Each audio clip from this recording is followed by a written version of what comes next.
അമ്പലത്തേക്ക് പോകുവാണ്. കണ്ട, ഈ പുഴയും കടന്ന് വേണം പോവാൻ. അവിടെയാണ് അമ്പലം.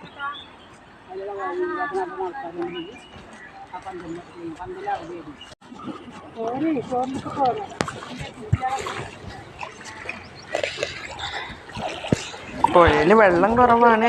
അങ്ങോട്ട് ആവുമ്പോഴത്തേന് നല്ല ഒഴുക്കുണ്ട്. എന്നാലും അടി കാണാം. കല്ലിന് വല്ലാതെ വഴുക്കലൊന്നും ഇല്ല.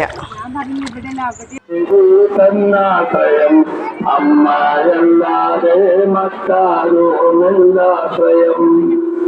നാരായണ ദേവി നാരായണ ലക്ഷ്മി നാരായണ ഭദ്രേ നാരായണ അമ്മ സ്വയം ദേവി വന്നാശ്രയം.